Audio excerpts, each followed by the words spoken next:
مواخذہ نہیں ہے. تو اس طرح کی سچویشنز آ رہی تھیں جس میں مختلف نام آتے ہیں. حضرت خباب بن ارت کا نام آتا ہے اور بہت ڈیٹیل میں نام آتے ہیں جن کے اوپر بہت زیادہ مختلف طریقے کے ظلم کیے جا رہے تھے.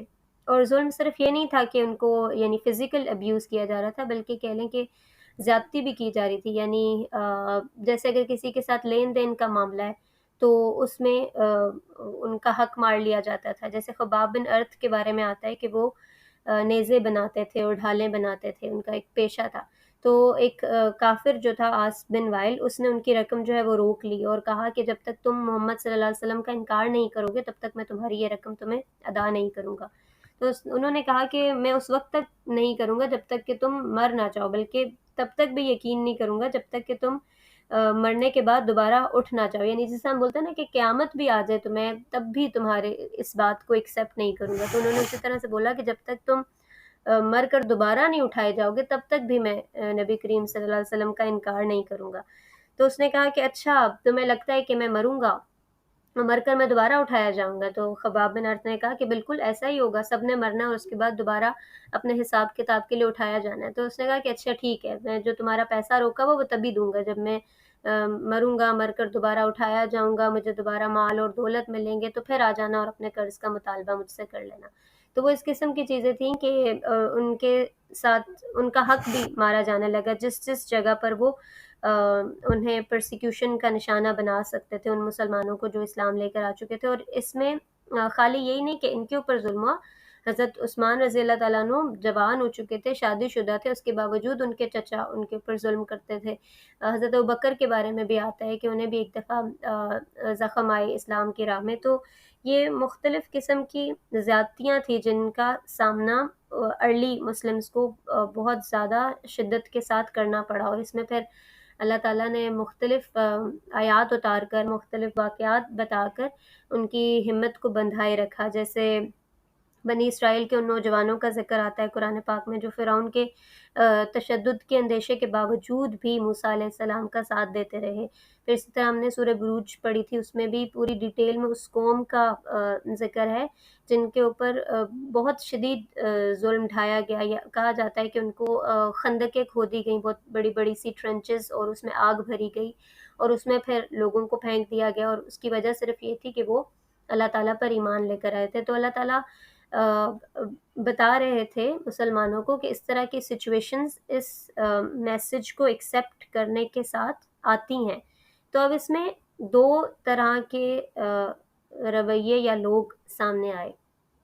ایک وہ لوگ تھے جو پہلے سے سلیم فطرت تھے، جنہیں معلوم تھا کہ جو میسج دیا جا رہا ہے یہ اللہ تعالیٰ کی طرف سے ہی دیا جا رہا ہے، اور انہیں اس بات کا بھی آئیڈیا تھا کہ جب ہم اسے ایکسیپٹ کر لیں گے تو پھر ہمیں کس کس قسم کے مسائل کا سامنا کرنا پڑ سکتا ہے.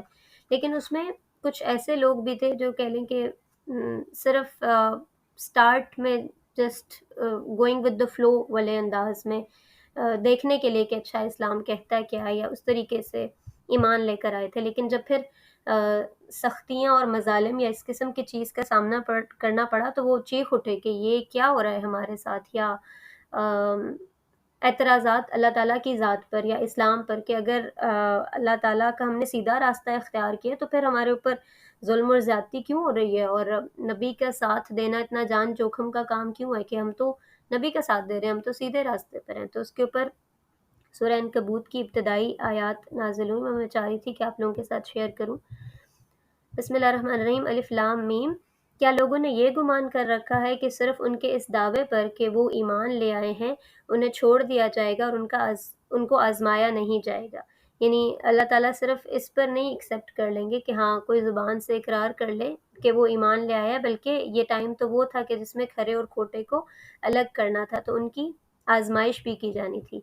ان سے اگلے لوگوں کو بھی ہم نے خوب پرکھا، یقیناً اللہ تعالیٰ انہیں بھی جان لے گا جو سچ کہتے ہیں اور انہیں بھی معلوم کر لے گا جو جھوٹے ہیں. یعنی اللہ کے علم میں تو پہلے سے ہے کہ کون سچا یا جھوٹا ہے، لیکن کسی کا صدق یا کذب جو ہے وہ لوگوں کے سامنے بھی لے کر آنا ہوتا ہے. تو اس لیے اللہ تعالیٰ مختلف ٹیسٹ اور سچویشن سے انسانوں کو گزارتے ہیں کہ وہ کتنے اسٹیڈ فاسٹ رہتے ہیں، کیونکہ اللہ تعالیٰ کو ایک ایسی جماعت ان سب لوگوں میں اکٹھی کرنی تھی جو کہ ہر طوفان، آندھی، مصیبت، مشکل، آسانی میں نبی کریم صلی اللہ علیہ وسلم کا ساتھ کبھی نہ چھوڑے۔ تو اس لیے اللہ تعالیٰ بتا رہے ہیں کہ اس طرح کے ٹیسٹ اور ٹرائلز تو اب آئیں گے اس دعوت کو قبول کرنے کے ساتھ۔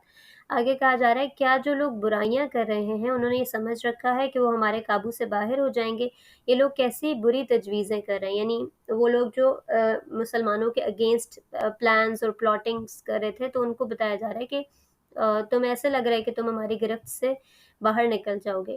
جسے اللہ کی ملاقات کا امید ہو، اللہ کا ٹھہرایا ہوا وقت یقیناً آنے والا ہے، وہ سب کچھ سننے والا اور سب کچھ جاننے والا۔ تو اب اگین ان مسلمانوں کو دھارس بندھائی جا رہی ہے کہ اگر تمہیں امید ہے کہ ایک دن اللہ تعالیٰ سے ملو گے تو یقیناً وہ وقت آنے والا ہے، یعنی جیسے کہتے ہیں لائف شارٹ، یہ ٹائم، یہ مشکل کا وقت بھی گزر جائے گا، اور اللہ تعالیٰ سمیع اور علیم ہے، وہ سب کچھ دیکھ رہا ہے، وہ سب کچھ جان رہا ہے جو بھی تمہارے ساتھ بیت رہا ہے۔